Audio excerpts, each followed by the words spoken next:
Today I'm going to show you my tech stack, what technologies I'm using to build applications. And if you don't like my recommendations, I'll also suggest you some of the alternatives so that you can use. So let's get started. The first thing is Next.js. This is my framework to go nowadays to build modern day applications. You can build full stack applications with Next.js. You can run your front end and now you can run your back end as well. Next.js is based off React. So I've been using React for 5-7 years now, right? So this is my to-go platform. Nowadays, people are very critical about Next.js, and I mean, it's doing everything okay for me. And if you don't like Next.js, this is the next framework I would recommend. I never used Remix, but I have heard a lot of good things about Remix. So this is probably my second favorite. And I think Shopify bought Remix some years ago. So there's a company backing, just like Next.js is backed by Vercel, Remix is backed by another big company. So if you want to build any application, you can certainly use either of them. And for styling, I'm using Tailwind. I've been using Tailwind for, 4 or 5 years. I love it. I love Tailwind. I nowadays never use custom CSS, SCSS, anything. I just use Tailwind. And people are critic of Tailwind as well. For me, writing CSS classes is tedious job, and just throwing these custom classes Tailwind gives you, I love them. I've been using for more than 5 years, and I highly recommend if you haven't started with Tailwind. And this will increase your productivity at least by 2x, because you don't have to go to like the custom CSS way of doing CSS. Like you need to create your own class, and then you have to like write down everything in a sheet, and then you need to import that. You don't need to any of that. Just write your CSS classes in your file and you're done. You don't have to import anything. Tailwind nowadays, the one I'm using is ShadCN. So this is my to-go UI library nowadays, because if I'm using V0 gives most of the components built by ShadCN. You can ask V0 any of those platforms to give you a component based off some other component library, but ShadCN is probably to go because like it's a CLI based. Everything you can import in your project. You don't have to like import everything, so your local node module wouldn't go like crazy. So I like that. I like this. And if you don't like ShadCN, the next option I can give you is Hero UI. So Hero UI is my second favorite UI library. They have really cool components and everything. Like you can go and you can do copy paste and you can just get started with. You can have themes, you can have layouts, lot of stuff. I was using something called Daisy UI previously, but I think this is my second favorite now. So if you are looking other than ShadCN, I would highly recommend going with the Hero UI. And now let's see the authentication. I'm using Nextauth. Nextauth is free, it's open source, and for most of my login, I just use like Google login or GitHub logins. I don't save passwords on my backend. I mean, it can have a lot of vulnerabilities issues, security issues, so I just don't do that. I don't want to have people's passwords stayed on my database. I don't like that. I really like Nextauth. It's easy to integrate. It's free. If you don't like Nextauth, I can give you another recommendation. Clerk. So you can use Clerk, but Clerk is paid, but highly customized. It's free to certain users, I think 10,000 or something. So if you're just like starting and you don't want to like do a lot of stuff with the authentication, you can just use Clerk. Clerk is super fast and for free for like I think 10,000, 5,000 users. So yeah, please check. Like I'm not sponsored by any of those products, just my personal recommendations. So yeah, so you can either pick Nextauth or you can either pick Clerk. So nowadays I'm using Drizzle as my ORM. It's free, it's open source, and it's been really fun using this ORM. ORM is kind of a wrapper between your UI and your backend language like SQL, so you can write your SQL queries. ORM is pretty close to SQL, so if you like writing SQL queries, you probably like it.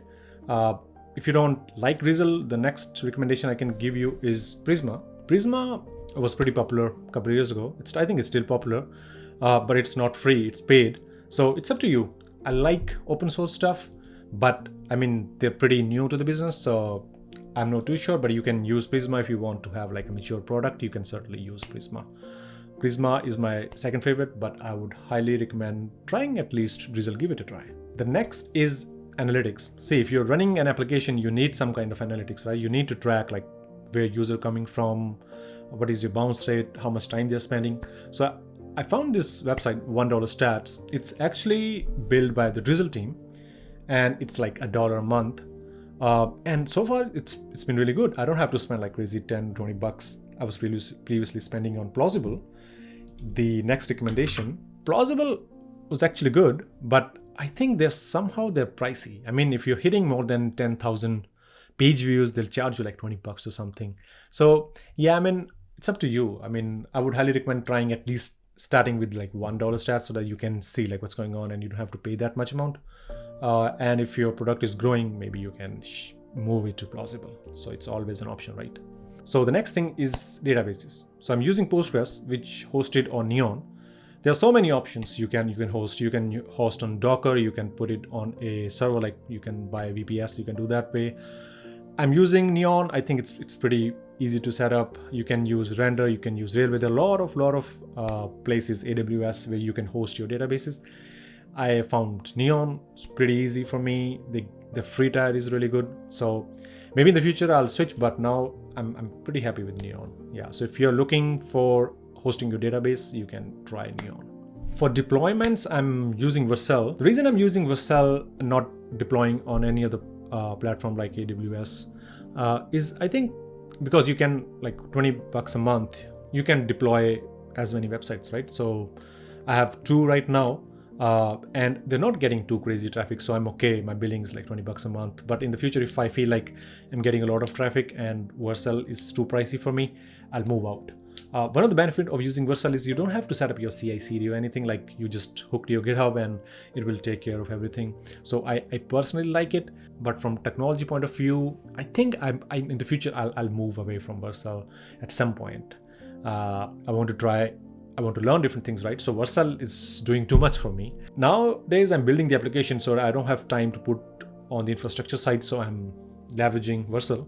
But in the future I might move away from Vercel. But it's decent. There are a lot of criticism around Vercel. I mean, I'm not paid by Vercel, so I like the product. 20 bucks, not too much for me. So yeah, this is what I've been using to deploy my applications. And for taking payments, I'm using Stripe. I think this is kind of a to-go platform. Stripe is a decent platform and gives you a lot of different APIs. You can hook up with your application. It's easy to set up. The dev tooling is really good. The documentation is really good. The customer service is really good. So I think I've been using Stripe for some time, and I really like it. So if you can use PayPal or you can use any other local services you want, but I'm using Stripe. As I already talked about V0, I'm using V0 sometimes to make my application look better. If I have a Next.js issue, I saw like V0 is kind of like trained on the latest Next.js version, so this gives me sometimes better solution than other AI platforms. So I'm using V0 to just do the brainstorming or find like what I can build, how can I improve my UI. So I'm using free, like I'm not paying anything to V0. So this is the free version I'm using. And the other platform I'm using Claude. If I don't find a solution on Google or Stack Overflow, I just go to Claude. It's pretty light. I mean, it gives you most of the solutions, if not all. Or you can use ChatGPT as well. I'm using the free version of ChatGPT as well because there are so many options now. So I don't feel like paying 20 bucks to each platform. And the last thing I'm using is Cursor. So Cursor is my to-go editor nowadays. It's pretty cool. You can do a lot of things, and I have a love and hate relationship with Cursor. I use it and then I uninstall it and then I use it again. So I don't know how long I'm going to use Cursor, but it is the code editor you can try. It has AI inbuilt. You pay like 20 bucks a month. If you total everything, I'm paying less than $100, I think. I'm not paying more than $100 to run my applications, which can look too much. But see, if you have to do it all by yourself, the amount of time you have to spend is way above $100, right? So I think it's still very cheap to build applications. I have covered a lot of different technologies in this video. You don't have to use all, or you don't have to use any of these ones.